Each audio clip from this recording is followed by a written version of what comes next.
Assalamualaikum warahmatullahi wabarakatuh. Tata cara sholat hajat khusus untuk orang yang terdesak butuh pertolongan Allah.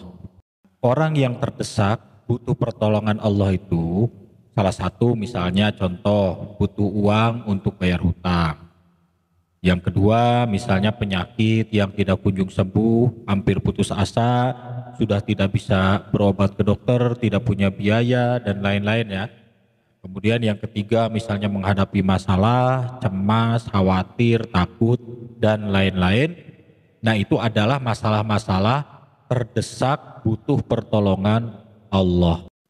Nah tentang masalah sholat hajat ini yang saya sampaikan dalam video-video saya di channel saya ini bukan sekedar teori ya. Jadi intinya sholat hajat ini sudah berdasarkan pengalaman saya karena saya menjalankan sholat hajat dari dulu gitu kan, dari remaja.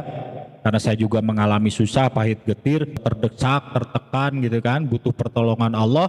Dan alhamdulillah dengan sholat hajat terus-terusan berdoa kepada Allah tanpa disadari pertolongan Allah itu ada.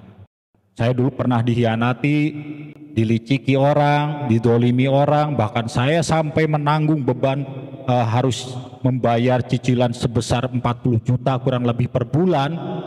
Itu di luar logika, sedangkan penghasilan saya cuma separohnya, nggak nyampe. Tapi saya terus berdoa kepada Allah Subhanahu wa Ta'ala sambil menjalankan usaha saya yang ada.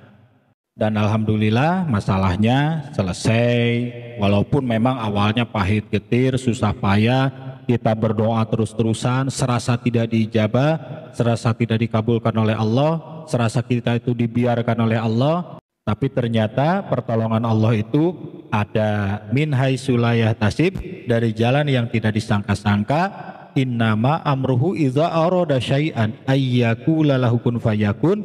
Kalau Allah sudah mengatakan kun, maka jadi. Baik, kita mulai saja untuk membahas tata cara sholat hajat yang khusus untuk orang yang terdesak butuh pertolongan Allah. Nah, sholat hajatnya ini adalah 2 rakaat, tentunya sama seperti sholat hajat yang biasa yang kita lakukan.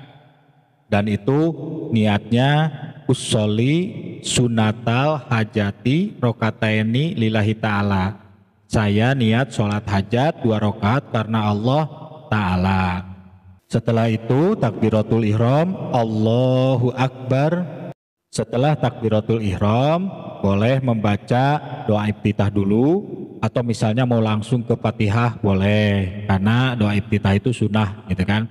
Kalau misalnya langsung ke Fatihah berarti setelah takbiratul ihram Allahu Akbar terus membaca Al-Fatihah 1 kali. Nah setelah Al-Fatihah membaca surah yang ada di Al-Quran. Surahnya apa saja bebas gitu kan. Biasanya menggunakan surah Al-Kafirun di rakaat pertama, di rakaat keduanya yaitu surah Al-Ikhlas. Itu kebiasaan umumnya ya yang digunakan di sholat hajat. Biasanya di rakaat pertama setelah Fatihah itu surah Al-Kafirun. Kemudian di rakaat yang keduanya yaitu surah Al-Ikhlas 1 kali ya.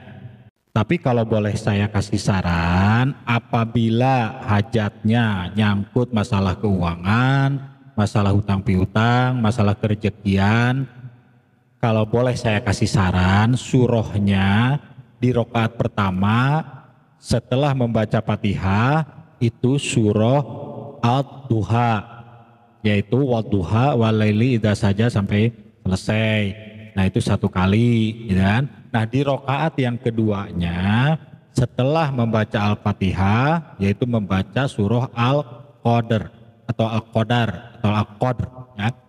Yaitu inna anjalnahu fi lailatul qadr. Nah itu kalau misalnya khusus untuk kerejekian atau khusus untuk keuangan, hutang piutang dan lain-lain lah gitu kan. Nah, intinya masalah kerejekian itu kalau boleh saya kasih saran. Kalau seandainya misalnya enggak saya mau menggunakan Al-Kafirun saja, monggo silahkan gitu kan.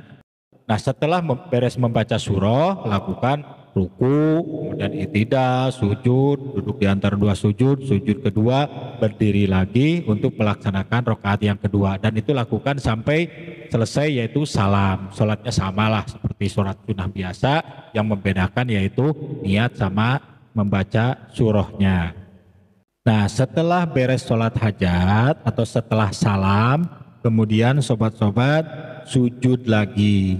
Nah, tapi sujud ini di luar sholat ya, bukan sujud sholat. Sujud di luar sholat setelah salam, sujud lagi, kemudian membaca doa Nabi Yunus, yaitu La ilaha illa anta subhanaka inni kuntu minadh dhalimin. Itu doa Nabi Yunus, yaitu sebanyak 40 kali. Sambil sujud tadi ya, sambil sujud membaca doa Nabi Yunus, La ilaha illa anta subhanaka inni kuntu minadh dhalimin sebanyak 40 kali. Nah, setelah beres 40 kali, kemudian sobat-sobat duduk lagi.